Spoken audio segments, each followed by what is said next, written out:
Hi అల్లుడు, నువ్వు ఆంధ్రాకి ఎప్పుడు వస్తారు? మాకు ఒకసారి మెసేజ్ పెట్టండి మీరు వచ్చినాక.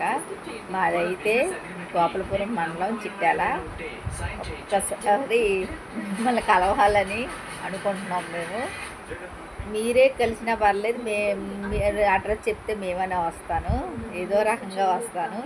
కానీ కామెంట్ బాక్స్లో నిజంగా ఇంట్లో వాళ్ళు కొని ఎవ్వరు అలా పెట్టరు, అలా పెడుతున్నారు.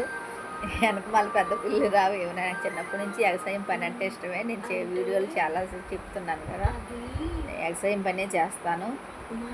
పొలం వెళ్తే పిచ్చదనిలాగా ఉంటాను. ఇంటికి వచ్చాక ఇవాళ అయితే పొలంలో చాలా లేట్ అయ్యింది. ముగ్గురమే వెళ్ళాము. ఉన్న ముగ్గురు మానేశారు, ముగ్గురం వెళ్ళాము. వాళ్ళకైతే ప్లేయర్లు ఉన్నాయి. ఇవాళ ప్లేయర్ ఉంది మాకు. అయినా నలుగురు మానేస్తే ఊరుకోరు కదా రైతులు. మనల్ని నమ్ముకొని ఆయన కష్టపడే రైతు కదా. నలుగురు మానేస్తే బాధపడతారు కదా. చేసే పని ఆరుగురు చేసే పని ముగ్గురు అయితే చేయలేము అని ముగ్గురమే వెళ్ళాము. పాప వాళ్ళ ప్లేయర్కి వెళ్ళారు.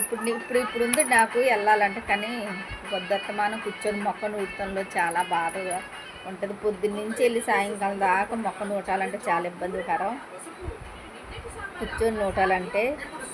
అందుకని ప్లేయర్కి అయితే వెళ్ళలేదు. నేను చాలా క్షమించారని పాపం అది. నేనైతే దేవుడి సన్నిధుల్లో కూడా వెళ్తానికి చాలా ఇబ్బంది అవుతుంది, వెళ్ళలేకపోతున్నాను. చాలా ఇబ్బందులు వస్తున్నాయి, కానీ అసలు ఎంత ఇబ్బందులు వస్తున్నాయంటే అందుకు వెళ్ళలేకపోతున్నాను. పొద్దుత్తమానం కష్టపడి వచ్చి మళ్ళీ సాయంకాలం ప్లేయర్కి వెళ్ళేదాన్ని ఇదివరకు అయితే. ఇప్పుడేంటో ప్లేయర్కి వెళ్ళాలి. ఇవాళ 3 రోజుల నుంచి ప్లేయర్ ఉంటుంది మాకు. ఇవాళ స్టార్టింగ్ ప్లేయరు, రేపు ఉంటుంది, ఎల్లుండి ఉంటుంది. ఇంకా ఆదివారం అయితే మామూలే. పని అవ్వకపోతే ఆదివారం కూడా వెళ్ళలేకపోతున్నాను. నేను నా దేవుడికి సారీ చెప్పుకుంటున్నాను. ఎందుకంటే నేను చేసిన పాపం దేవుడి సన్నిధిలోకి వెళ్తే కరిగిపోద్ది అని అనుకుంటా. తప్పది. మనం చేసిన పాపం ఎప్పుడు కరిగిపోదు. మనం చేసిన పాపాలు అలా ఉంటాయి. ఏదో దేవుడి మన మనసు హృదయం బాగుండాలమ్మా. ఎక్కడికి వెళ్ళినా మన హృదయం బాగుంటే ఎక్కడికి వెళ్ళినా మనం మనది అన్న తర్వాత మన చేతికి వస్తుంది. మనది కాకపోతే మన చేతికి రాదు. దేవుడి మీద భారం వేసి ఎదరికెళ్ళాలి. అల్లుడు నువ్వు ఎక్కడున్నా బాగుండాలి.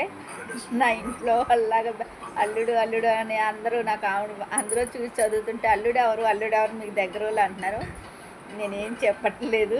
అల్లుడు మీరు వస్తే మాకు ఒక్కసారి కనపడండి. మీరు ఎక్కడున్నా బాగుండాలని కోరుకుంటున్నాను. మీ ఫ్యామిలీ అందరూ బాగుండాలని కోరుకుంటున్నాను. నేను దేవుడిని కోరుకునేది ఇదే. నాకు లైక్ చేసే వాళ్ళందరూ బాగుండాలని కోరుకుంటున్నాను. God bless.